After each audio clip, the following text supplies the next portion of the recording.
Hi friends, Tiffany the Happy Homeschooler here.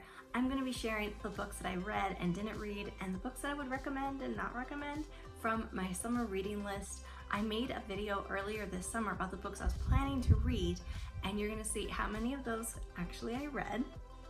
And then you're going to see the ones I didn't read, and then I'm going to tell you about the ones I read, what I liked or didn't like. So that's all coming up in this video.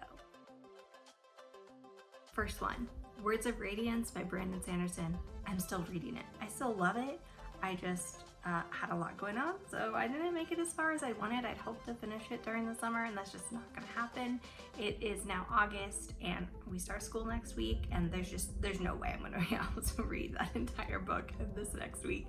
If you've never seen Words of Radiance, it's about this thick, so that's not happening. The next one I was reading is The Last Beekeeper, and this was given to me as a free book on NetGalley to review. So I like the book so far.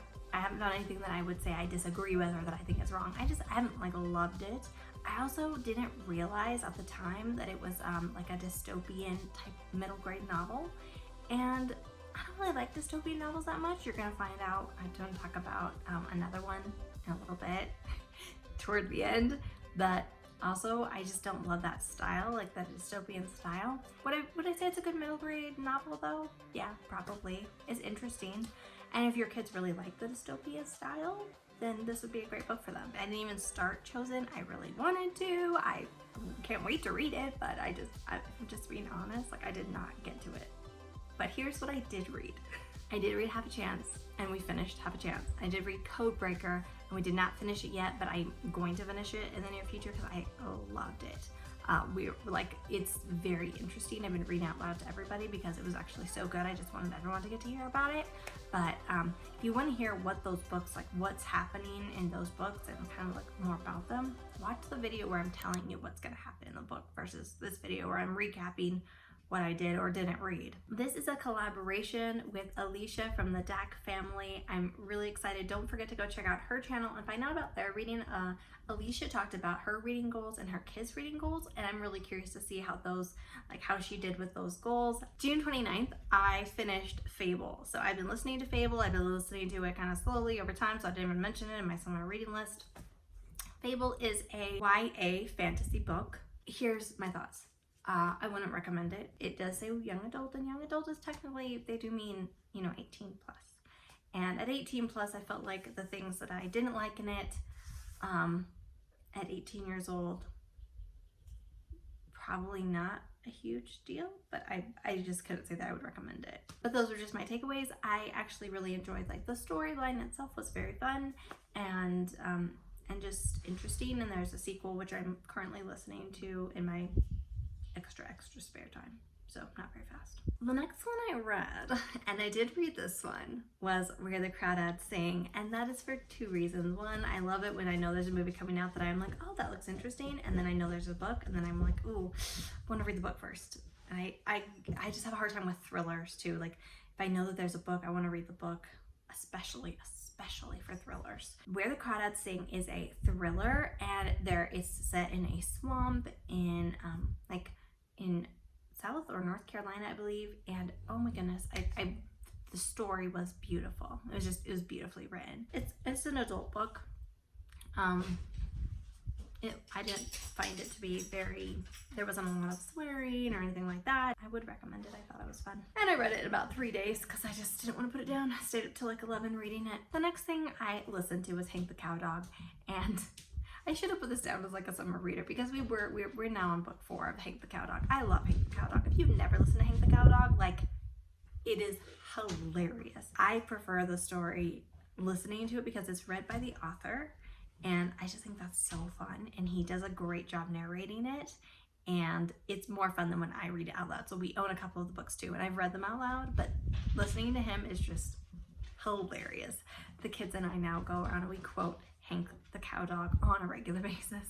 So yes, I also read Hank the Cowdog. The next book I finished was The False Prince by Jennifer A. Nielsen, and I had never read anything by this author until I read Rescue and The False Prince, and I finished both within about a week of each other. So that just goes to show you what a good writer she is, because if I don't like an author's writing, I'm just not gonna read it. not gonna do it. So I actually really enjoyed both of these middle grade books. One is a historical fiction, that's Rescue, and then The False Prince is a fantasy. And they were both different, they were both unique. I'm actually already onto my third book by her because I just loved it so much. I'm gonna be adding them to some updated book lists I have for you guys because I wanna have another World War II novels for your middle graders, and I'm gonna have a fantasy list for Christian middle graders coming out. These are 2 new videos to be on the lookout for, and I'm really excited for both of them.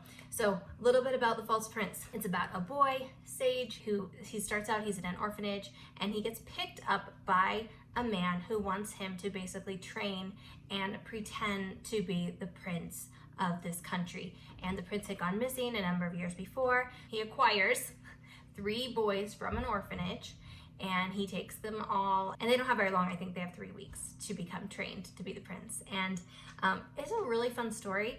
I thought it was great because my kids at first were like, I don't know if I want to listen, and by the end they were like, no, next chapter, next chapter. This is a book we listened to on Scribd.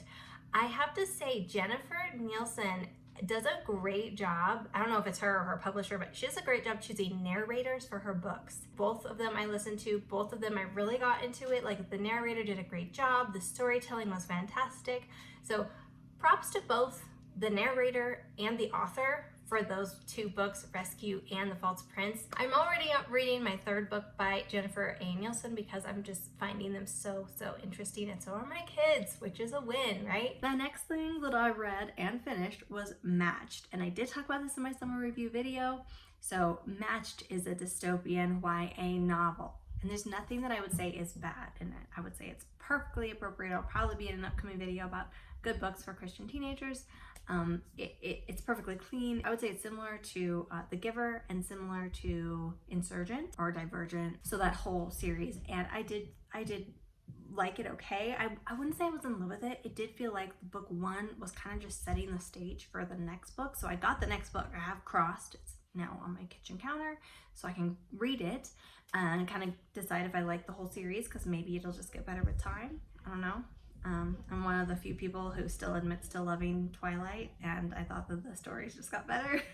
So I thought Matched was a good book. I wouldn't say that I loved it for myself. I kind of like, I sped read through it. I didn't like soak it in, like, because I just wasn't like so involved in the plot that I wanted to soak it in. So that was my summer reading, my successes, my failures. This is a collaboration with Alicia from the Dack family. I'm really excited. Don't forget to go check out her channel and find out about their reading. Alicia talked about her reading goals and her kids' reading goals, and I'm really curious to see how those, like how she did with those goals. I'm definitely gonna go check out her video and the whole playlist. So go see how everyone else did with their goals, because I'm curious, like, did they hit their goals? Because some of them had some big goals. Like, I was like, wow, they are reading a lot this summer, and I was very impressed. I'm really excited to see what everyone else did and if they were able to hit their goals, and you should go check out the playlist. I'll have it in the description box below so you can find it. Don't forget to subscribe. I'll be making videos here every single week. I have some videos coming up that I'm really excited to share with you guys. We're doing science. I'm talking about science for this upcoming school year. I'm talking about curriculum for this upcoming school year, talking about high school homeschooling, because I have a high schooler this year and we are homeschooling, and I'm really excited for it. So if those sound like interesting topics for you, don't forget to subscribe so you can see my next videos, and I hope to see you again really soon.